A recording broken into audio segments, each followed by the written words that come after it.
राति समय रघु रमेश और अजय गोटे जगार छिड़ा होई कथा हेले।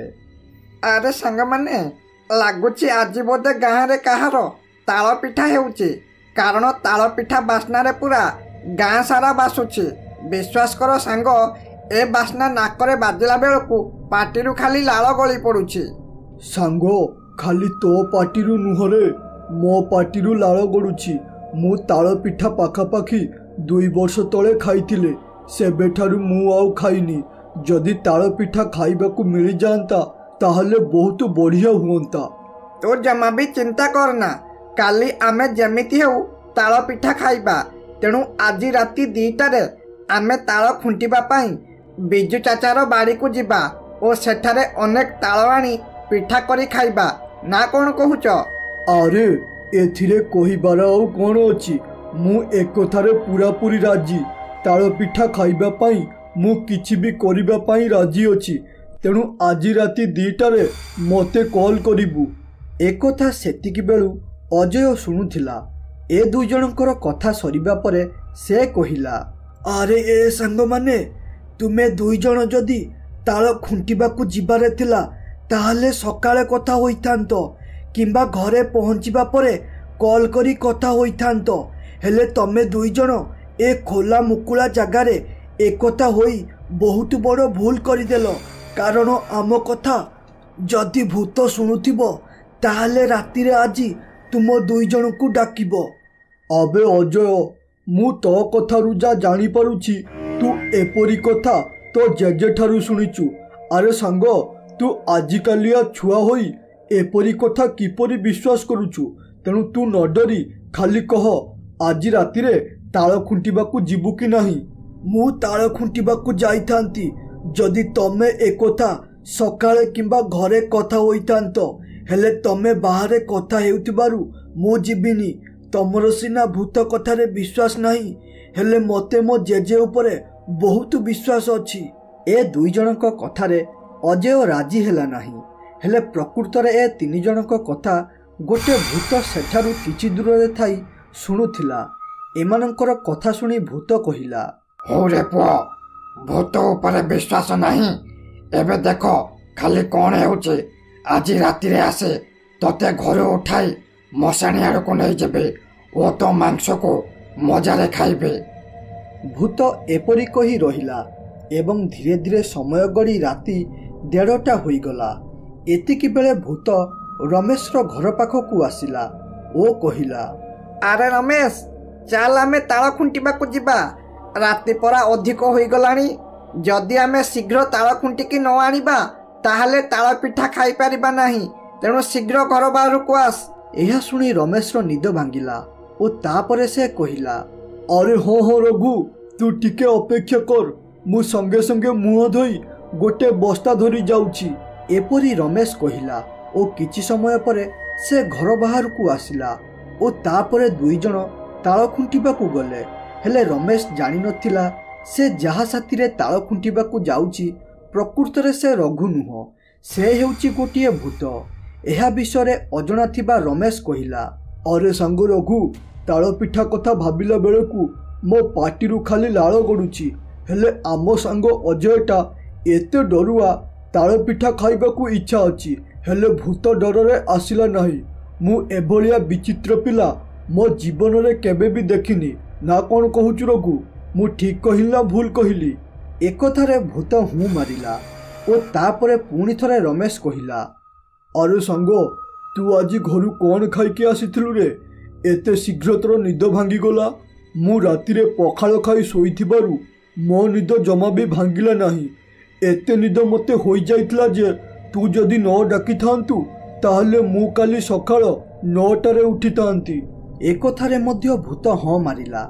यह देखि रमेश टिके रागी गला ओ से कहिला, अरे रघु तो पाटी रे कोन बेंग पशिछि कि?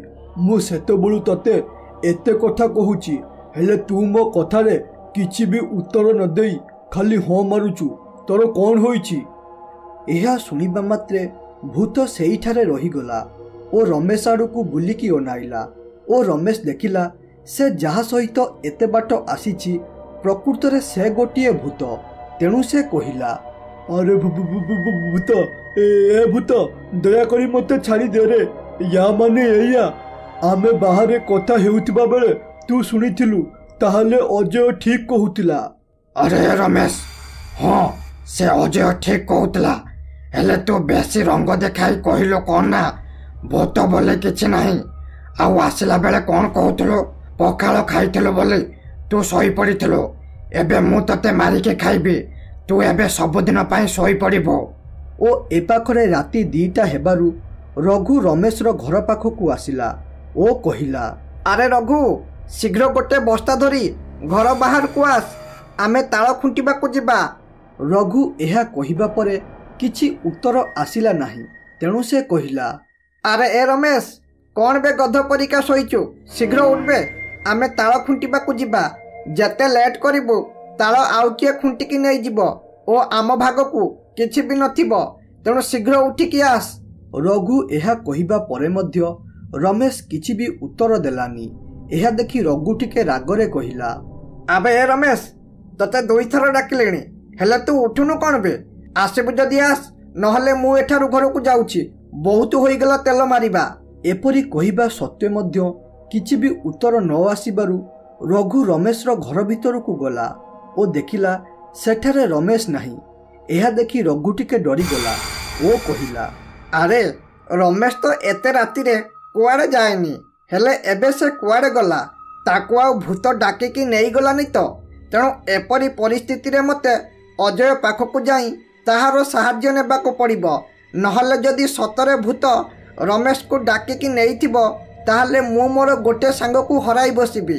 रघु एपरी कही सेठारु पलाई आसिला अजयर घर पाखकू सेठारे पहुंची जोरे चिल्लाई कहिला अरे अजय शीघ्र घर बाहर को आस तो पाखरे मोर गोटे काम अछि। एहा सुनिबा मात्रे अजय घर बाहर को आसिला ओ कहिला अरे सांग रघु मु तते परा कहितिली ताळ खुंटिबाकू जिबिनी बोली तथापि तू मो पाखकू आसिचु देख मु तते कोनोसी कामरे साहाय्य करि परिबि नाही तेणु भलो हेबो एठारु पळा। अरे सांग मु तते ताळ खुंटिबा पाई डाकिबाकू आसिनी मु तो पाखकू आसिची रमेश को खोजिबा पाई कारण रमेश घरे नाही मते जहा लागुची ताकू बोधे भूत डाकिकी नहीं जाइची तेणु मो साथी टिके चल रमेश को खोजिबाकू जिबा। अरे सांग एपरी बाहाना मो पाखरे करनी कारण मु जानिची तू एपरी प्लान पकाई मते ताळ खुंटिबाकू डाकिबाकू आसिचु तेणु भलो हेबो मो पाखरु पळा। अरे सांग भगवान को राण खाई कहूची मु सत कहूची रे मु रमेश घर को जाइतिली हेले ताकू पाइली नाही तेणु दया करी मो साथी रे चल आमे आम सांग को खोजिबा। रघु एपरी टेंशन ओ रिक्वेस्ट करी कहिबा देखि अजयर रघु उपरे विश्वास आसिला तेणु रघु साथी रे तालबाड़ी आड़कू जिबारे लागिला। 2 जण रमेश को खोजी खोजी जाई देखिले रमेश तले बेहोश होई पड़ी थाए ओ भूत गोटिए टांगिया धरी ताकू मारिबाकू जाउथिला। एहा देखिबा मात्रे अजय कहिला हई रे मूर्ख भूत सेइठारे रहिजा कहूची नहले मु हनुमान चालीसा पढ़िबी जहाद्वारा तू सेइठारे भस्म होई जिबु। एहा सुनी भूत कहिला अरे मनीष तो माँ आज द्वितीया पूजिथिला सेति पाई तू आज बंची गलु नहले एइठारे तते मारिके आज तोर मांस खाई देई थांते। भूत एपरी कही सेठारु अदृश्य होइगला ओ तापरे अजय कहिला अरे सांग रमेश एबे उठ मु तते बारंबार कहितिली बाहरे ताळ खुंटिबा कथा जमा भी हुओ ना बोली हेले तुमे 2 जण मो कथा सुनिलो नाही आज अमान्य होइथिबारु तो जीवन पळाई थांता बास रघु आसी ठीक समय रे मते डाकी आनिबारु मु एठाकू आसिली ओ तते भूत कबळरू रक्षा कली। अजय एपरी कहिबा परे रमेश रो होश फेरिला।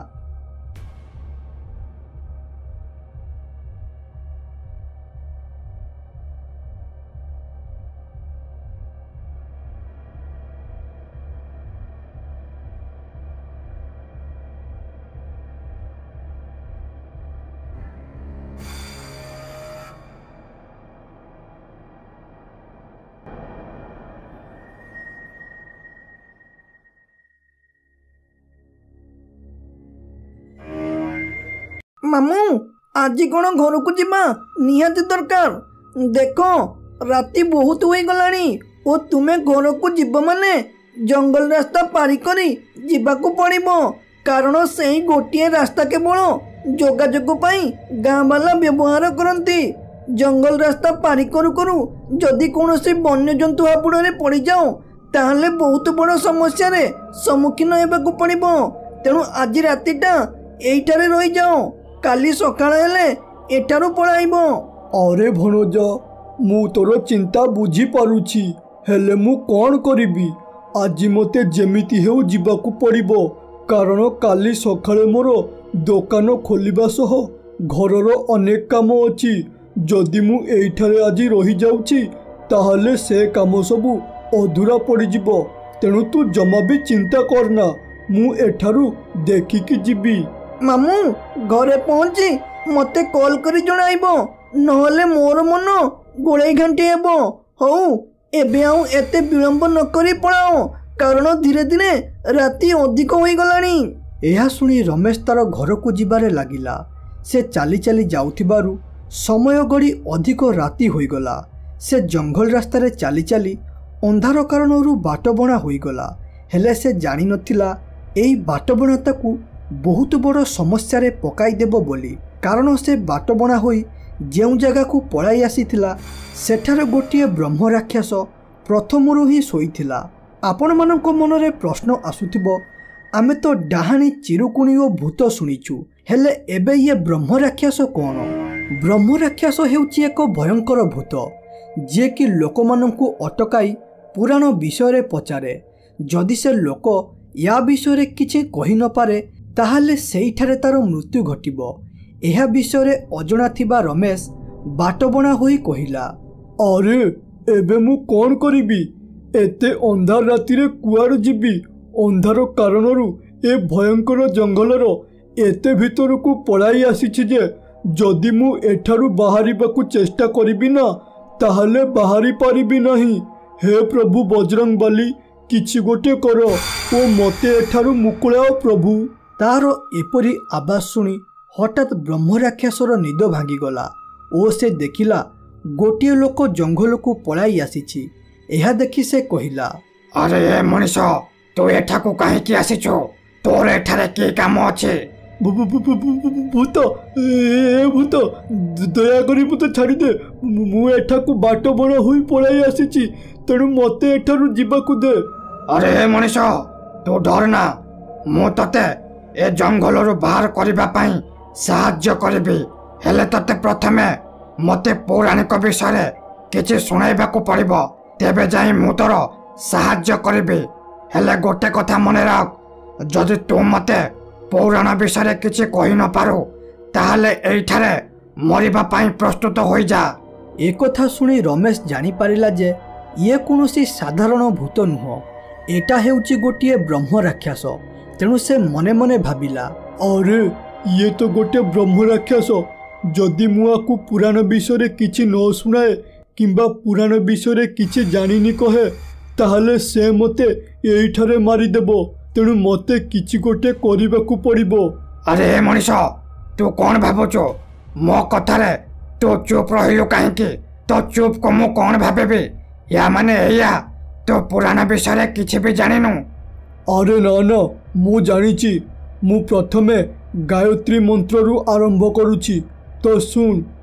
ओम भूर्भुवस्वः तस्य वितुर्वरेण्यं भर्गो देवस्य धीमहि धियो यो न प्रचोदयात्। रमेश एतिकी कही चुप रहिला, कारण से गायत्री मंत्र छड़ा आउ किछि भी जानी नथिला।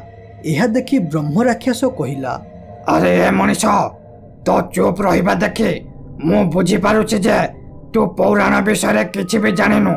या माने एया एइठारे मरिबा पई प्रस्तुत होई जा। मरिबा कथा सुनी रमेश सेइठारे बेहोश होईगला एवं धीरे धीरे समय गड़ी तापर दिन सकाळ हेला। एवं सकाळ हेबा परे हठात रमेशर निद भांगिला ओ तापरे से देखिला से गोटिए गुंफा भितरे अछि। एहा देखि भयरे कहिला, अरे मु कोठी अछि? मते एठाकू किए आनिला? अरे किए एठारे अछ कि रे? मते ये गुंफारू मुक्त कर, मते जोरे डर लगुची। रमेश एतिकी कहिछि कि नाही हठात तार मने पड़िला काली रात्रि तार सामना गोटे ब्रह्म राक्षस सह होइथिला। एपरी मने पड़िबारु से कहिला, अरे काली रातिरे मु गोटे ब्रह्म राक्षस हाबुड़े पड़िथिली। या माने एया से ब्रह्म राक्षस मते न मारी एठारे कैद करी रखिछि। तेणु मते शीघ्र एठारु लुचिकी पळाइबाकू पड़िबो, नहले जदि से ब्रह्म राक्षस एठाकू पळाइ आसिबो ताहले मोर मरिबाटा फाइनाल होई जिवो। से एपरी कहिछि कि नाही हठात गुंफा भितरु गोटिए आवाज आसिला, हई रे मूर्ख मनीष, तू कौन भाबुछु एठारु खसी जिवु बोली? जदि एपरी भाबुछु ताहले भूल भाबुछु, कारण ए गुंफा को पशिबा पई द्वार अछि, हेले एठारु बाहरिबा पई द्वार नाही। जेते पर्यंत से ब्रह्म राक्षस चाहिनी सेते पर्यंत ए गुंफारु केही भी बाहर को जाई परिबे नाही। यह सुनी रमेश बहुत डरी गला एवं ए पाखरे राजू नाम रे गोटिए लोक माधवपुर नामक गोटिए गाँ को जाउथिला। से गला बेले जोरे खरा पाई ताकू जोरे शोष लागिला। तेणु से कहिला, अरे एते जोरे खरा हेउची जे एथिरे बाट चलिबा कष्टकर होई पडुची। मु आसिला बेले हातरे पानी धरिकी आसिली नाही, हेले एबे मते जोरे शोष लागुचे। तेणु मते मोर शोष मेंटाइबा पाई पाखरे केउंटी नई किंबा पोखरी देखी पानी पीबाकू पड़िबो। हेले ए घंच जंगल भितरे मते केउंटी पानी मिलिबो? जदि पानी खोजु खोजु मते कौनसी वन्य जंतु आक्रमण करि दिए ताहले मु बहुत बड़ असुविधारे पड़ जिबी। हे प्रभु मोर साहाय्य कर, मते ए विपदरु रक्षा कर। से एपरी कहिछि कि नाही हठात सेठाकू गोटिए चढ़ई उड़ी उड़ी आसिला ओ कहिला, अरे ये मनीष, मु जानिछि तते एबे जोरे शोष लागुची ओ तू शोषरू रक्षा पाइबा पाई तू नई किंबा पोखरी खोजुछु, हेले वन्य जंतुंको डରରେ तू आगकू बढ़िबा पाई साहस करुनु। तेणु तू जमा भी चिंता करना, मु एबे तते साहाय्य करिबी, कारण मु हेउची भगवानंकर दूत। मु एइठारे असुविधारे पड़िथिबा लोकंकु साहाय्य करे। यह सुनी राजू बहुत खुशी होईगला ओ से कहिला, धन्यवाद चढ़ई, मु बहुत चिंतारे थिली। जा हेउ तू मते साहाय्य करिबा पाई पळाई आसिलु। हे प्रभु तुमको कोटि कोटि जुहार, तमे तुमर दूत पठाइथिबारु मो साहाय्य पाई। हौ चढ़ई, आउ एबे विलंब न करी चल मते पानी पाखकू नहीं जा। से एपरी कहिबा परे चढ़ई राजू को पानी आड़ को नेइकी गला ओ से राजू को बहुत बाट चलाइबा परे मध्य एपर्यंत कौनसी पानी मिलिला नाही। तेणु राजू गोटे जगार रहीगला ओ कहिला, अरे ए चढ़ई, मो पाखापाखि गोटे घंटा हेबो चलिलेनी, हेले एपर्यंत मते गोटे भी पोखरी किंबा नई देखा जाउनी। शोष कारणरू मते चलिबाकू आउ बड़ पाउनी।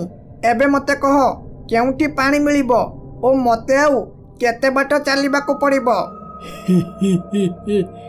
अरे ए मनीष, तू मो जालरे फसी गलु, कारण मु कौनसी भगवानंको दूत नुह, मु हेउची गोटिए राक्षस मानंकर दूत।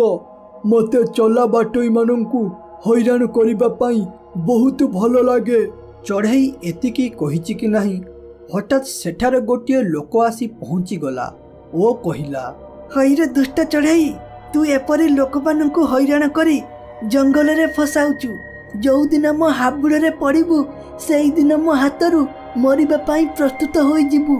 यह सुनी चढ़ई सेठारू पळाइला ओ तापरे ए लोकटी कहिला, अरे ये भाई, तू ये चढ़ई बुद्धि रे पड़ी बहुत बड़ा भूल करी देलु। एबे चाहिले भी एठारू जाई पारिबु नाही। देख संध्या मध्य होई आसिलानी, तेणु तमे गोटे काम कर, मो साथी मो घर को पळाई चल। आज सेठारे रहिबो एवं तापर दिन सकाळ हेबा परे मो पुआ तुमको नहीं जंगल पारी कराई देबो। हे प्रभु कौन हेउची मो साथी रे? मते गोटिए चढ़ई आनी ए जंगल रे हजाई देला। एबे आउ जने लोक आसी मते साहाଯ୍ୟର हाथ बढ़ाउची। एबे मोर कौन हेबो मु किछि भी बुझी पारुनी प्रभु। ଆରେ ଭାଇ ତମେ ମତେ ଡରନି, ମୁଁ ବି ତମ ପରି ଗୋଟିଏ ମଣିଷ। ତୁମ ପରି ଅନେକ ବାଟୋଇଙ୍କୁ ମୁଁ ସାହାଯ୍ୟ କଲିଣି। ତେଣୁ ତମେ ନ ଡରି ମୋ ସାଥିରେ ଚାଲ ଏବଂ କାଲି ହେବା ପରେ ତମେ ଏ ଜଙ୍ଗଲରୁ ବାହାରି ପାରିବ।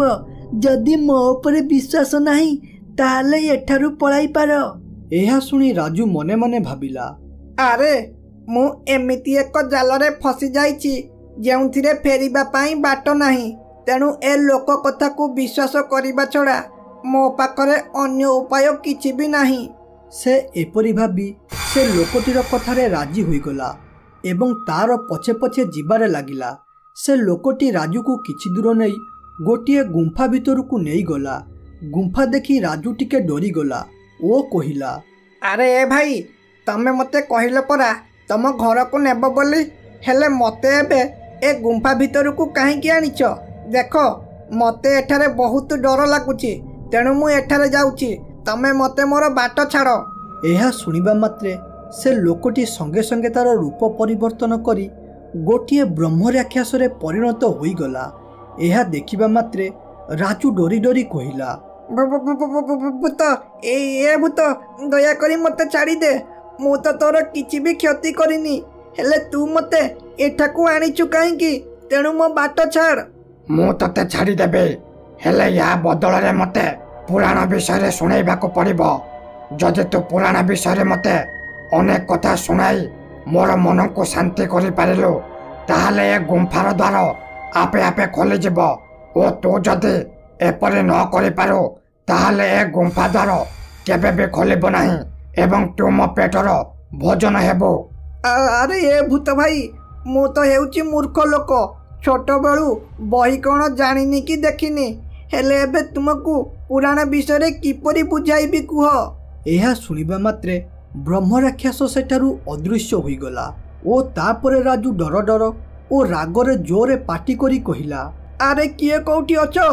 ମୋତେ ବଞ୍ଚାଅ ରେ, ମୋତେ ବଞ୍ଚାଅ। ଦୟାକରି ମୋତେ ଏ ଗୁମ୍ଫା ଭିତରୁ ବାହାର କର।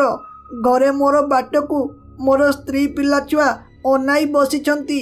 ସେ ଏତିକି କହିବା ପରେ ପୂର୍ବରୁ ଗୁମ୍ଫାରେ ଥିବା ରମେଶ କହିଲା, ଆରେ ଏ ଭାଇ, ତୁମେ ଯେତେ ପାଟି ଚିଲାଇ କାନ୍ଦିକି ଗଡ଼ିଗଲେ ମଧ୍ୟ ଏଠାକୁ ସାହାଯ୍ୟ କରିବା ପାଇଁ କେହି ବି ଆସିବେ ନାହିଁ, କାରଣ ଏଇଟା ହେଉଛି ଗୋଟିଏ ମାୟାବୀ ଗୁମ୍ଫା। ତୁମ ପରି ମୋତେ ବି ମଧ୍ୟ ସେ ବ୍ରହ୍ମ ରାକ୍ଷସ ଏଠାକୁ ଆଣି ବନ୍ଦିନ କରି ରଖିଛି। ତେଣୁ ଆମେ ପୁରା ଅସହାୟ। ଆମେ ଏ ଗୁମ୍ଫାରୁ ବାହାରିବା ପାଇଁ କେବଳ ଗୋଟିଏ ଉପାୟ ଅଛି, ଯୋଉଟା ପୁରା ଅସମ୍ଭବ। ଆରେ କ'ଣ ସେ ଉପାୟ? ଦୟାକରି ଶୀଘ୍ର କୁହ, ମୁଁ ତାକୁ ମୋର ପ୍ରାଣ ବଳେ ଚେଷ୍ଟା କରିବି କରିବା ପାଇଁ। ଏସବୁ ଶୁଣିବା ମାତ୍ରେ ଗୁମ୍ଫା ହସି ହସି କହିଲା, ଆରେ ଏ ମୂର୍ଖ ମଣିଷ, ସେ କ'ଣ କହିବ? ମୁଁ କହୁଛି ଶୁଣ। ଏ ଗୁମ୍ଫାରୁ ବାହାରିବାକୁ ହେଲେ ପ୍ରଥମେ ମାୟାବୀ ଚଢ଼େଇକୁ ମାରିବାକୁ ପଡ଼ିବ। ମାୟାବୀ ଚଢ଼େଇ ମରିବା ପରେ ଯାଇ ବ୍ରହ୍ମ ରାକ୍ଷସ ମରିବ ଓ ତାପରେ ଯାଇ ତୁମେ ଦୁଇଜଣ ଏଠାରୁ ମୁକୁଳି ପାରିବ। ହେଲେ ତୁମେ ଏହାକୁ କରିପାରିବ ନାହିଁ। ହଉ, ଆଉ ଗୋଟେ ଦିନ ଅପେକ୍ଷା କର, ତାପରେ ବ୍ରହ୍ମ ରାକ୍ଷସ ତୁମକୁ ମାରିକି ଖାଇବ। ଏହା ଶୁଣିବା ମାତ୍ରେ ରାଜୁ ପ୍ରଭୁଙ୍କୁ ମନେ ମନେ ଡାକିଲା, ହେ ପ୍ରଭୁ ବଳାଶଙ୍କର, ଆମେ ବହୁତ ବଡ଼ ବିପଦରେ ପଡ଼ିଯାଇଛୁ ପ୍ରଭୁ। ଦୟାକରି ଆମକୁ ଏ ବ୍ରହ୍ମ ରାକ୍ଷସ ଠାରୁ ଉଦ୍ଧାର କର। ରାଜୁ ପ୍ରଭୁଙ୍କୁ ଡାକିବାରେ ଲାଗିଲା। ଏତିକି ବେଳେ ମାୟାବୀ ଚଢ଼େଇ ଆଉ ଜଣଙ୍କୁ ତାର କଥାରେ ଭୁଲାଇ ଗୁମ୍ଫା ଭିତରକୁ ନେଇକି ଆସିଲା ଓ କହିଲା, ହାଇରେ ମୂର୍ଖ ମଣିଷ ସବୁ, ତୁମେ ଗୁଡ଼ିକ କେତେ ବୋକା। ମୋ କଥାରେ ପଡ଼ି ମୋ ପଛେ ପଛେ ଚାଲି ଆସିଲ। ଏବେ ବ୍ରହ୍ମ ରାକ୍ଷସ ଦେବଙ୍କ ଠାରୁ ମରିବା ପାଇଁ ପ୍ରସ୍ତୁତ ହୋଇଯାଅ। ଏଇ ମୌକାର ଫାଇଦା ଉଠାଇ ରାଜୁ ତଳୁ ଗୋଟିଏ ପଥର ଉଠାଇଲା ଓ ଚଢ଼େଇ ଉପରକୁ ଫୋପାଡ଼ି ଦେଲା, ଯାହାଫଳରେ ପଥରଟି ଚଢ଼େଇ ଦେହରେ ବାଜିଲା ଓ ଚଢ଼େଇଟି ସେଇଠାରେ ପଡ଼ି ମରିଗଲା।